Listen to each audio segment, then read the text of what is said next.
Hello，我是小孙。嘿，今天又要来继续 Super 4的翻新第6集。在上一集呢，我将轮胎、轮圈、刹车、钢索全部做一次翻新。那么这一集我将要翻新的是电池、传动盖、拖出、仪表板。今天的内容本来是要将烤漆的外壳也一并附上，但考量到太多的内容可能会死焦，所以因此这部分我拆成2集。那么下一集呢，将是 Super 4翻新的最后一集。首先第一个看到的是电池的部分，这台车留在我家里大概已经有3到4个月左右，那么它的电池的电量其实已经慢慢的在衰退。从画面上可以看得到，这一颗电池的寿命剩下63.9%，至于它的剩余电量还有58%。再考量到车主他使用车的状况，以及它的引擎是属于全原厂的状态，因此这颗电池我将会用修复的方式将它更新，而不会换掉。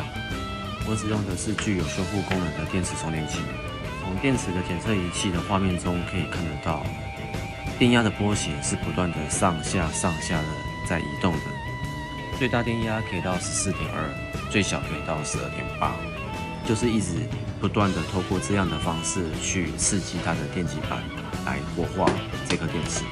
而这样的修复方式，它输入进去的电流其实是非常微弱的，也就是说，修完一颗电池需要用到10几20个小时以上，才可以将这颗电池修好并且充饱电。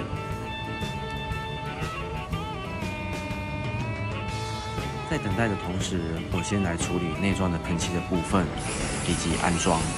这部分的操作说明在上一集已经有先解释过，我们这一集就用画面来带过。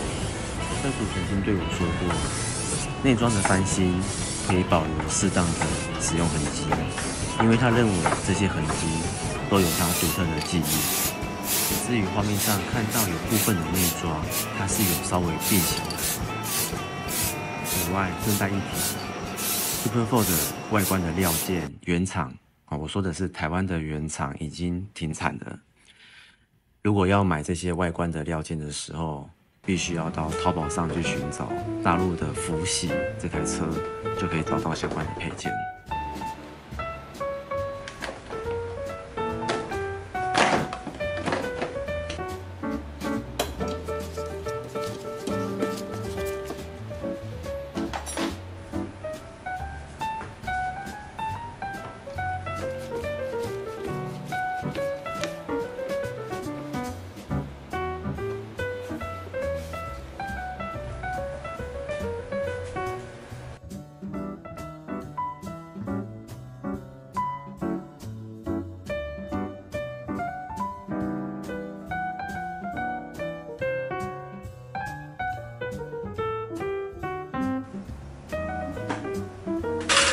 接着呢是传动盖的部分，这块传动盖在先前其实我已经做过喷砂与喷漆，那么在这里呢，我会对它的采发装置的周边去润滑它，去保养。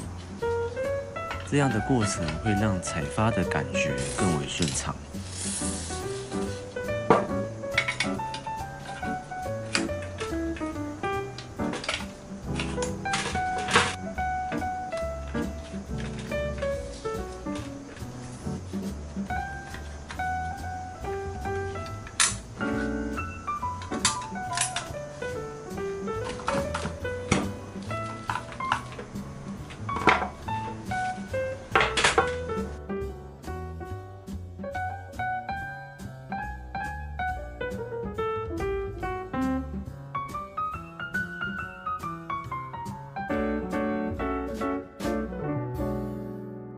传动的小海绵也是换新，这台 Super 4也将近20年左右了，所以它在传动的进气孔外围的进气软管，其实这个塑胶部分也是都断裂了，所以也是把它换新的。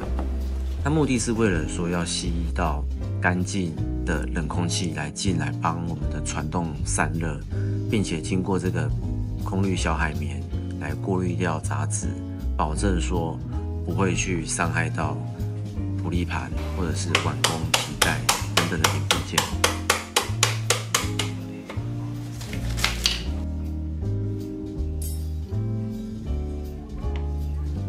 空滤盒的部分内部都已经做过清洁，而外围的部分也是经过烘烤加上喷漆的方式来修复它。空气滤芯也是换新的。到这里，传动以及空滤的部分这一面都已经完工了。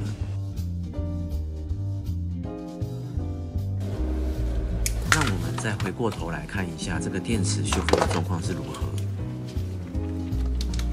经过了将近20个小时的修复，从检测仪器上的数据可以看得到，寿命来到了100%，剩余电量也是100%。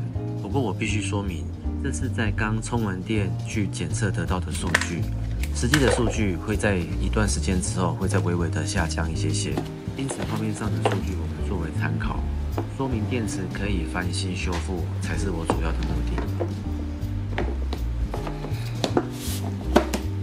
接着要安装的是左右的开关。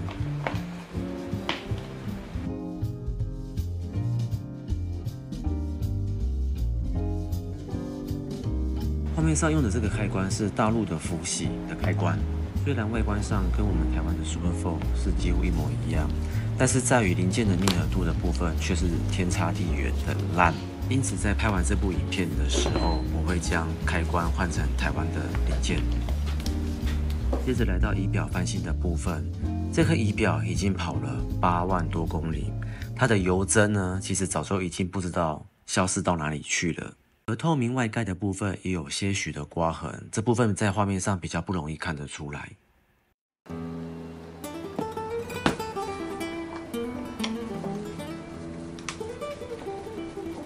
在经过细部分解后，我发现它除了油针之外，连时速表的针也已经命在旦夕，断了一半了。就在我思考该用什么零件去取代指针的时候，我突然想到压线棒还蛮好用的，取一小段，把它磨尖，再用砂纸抹平之后就可以用了。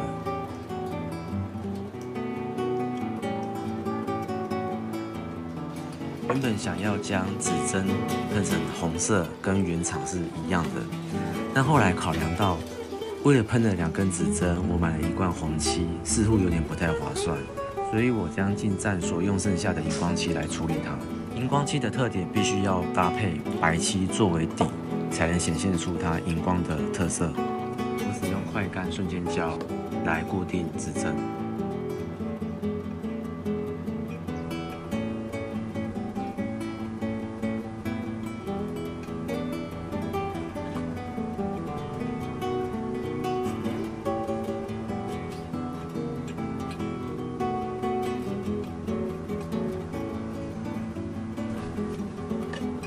转一下，感觉还不错。只是这个仪表纸的部分，这个表面我没办法处理，这个要做的话要重新印刷。在稍早这个透明的表盖，我有提到它有一些岁月上的痕迹，但不是很明显。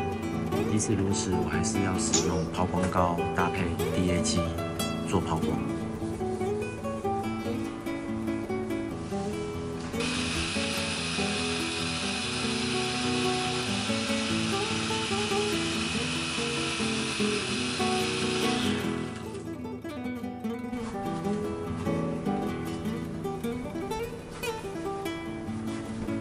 整体抛完的结果我非常满意，只是画面上好像不容易看得出来。接着就是将仪表反向的安装回去，再装到车上，这部分就大功告成了。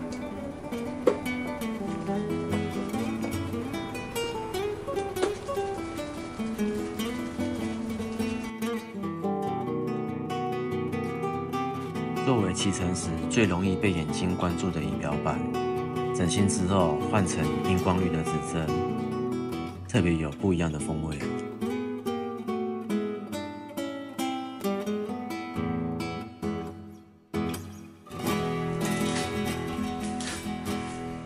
接下来今天的最后一个部分，后土厨。原本车上的后土厨早已经断裂，而车主原本的方式是使用店家所提供的广告板来当做土厨延伸来使用。这样的修复方式虽然很实用，但是外观上是我不能接受的。在向零件商询问是否还有 Super4 的后土厨库存零件可以购买，而得到的答案却是已经停产，并且没有库存了。这样的答案对我来说是有点晴天霹雳，瞬间不知道该如何是好。后来想了一下，好像可以用改装的方式来处理。Super4 这台车的下一代是 RS。而 RS 是作为 Super4 的下一代车型，理论上来说，它们的大小以及比例是最为适合的，所以我改为订购 RS 的后土厨来作为改装。改装的步骤大致上简单来说，是将各自不需要的部分切除，并且对接锁附。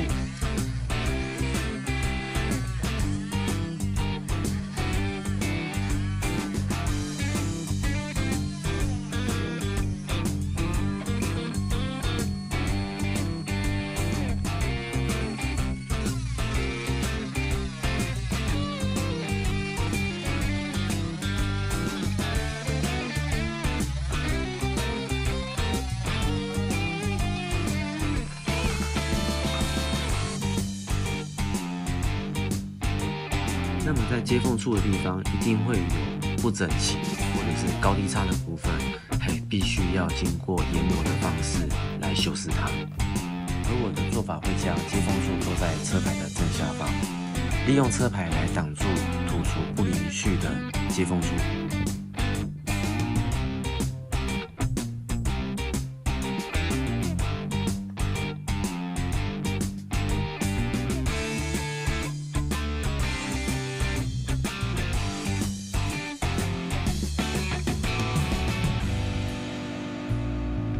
从画面上我们可以了解到，两块土厨接在一起会产生的高低差以及多余的部分。在经过切除以及毛边的修整之后，就要再进入到喷漆的阶段，目的是为了让两块板子的颜色的色差缩到最小。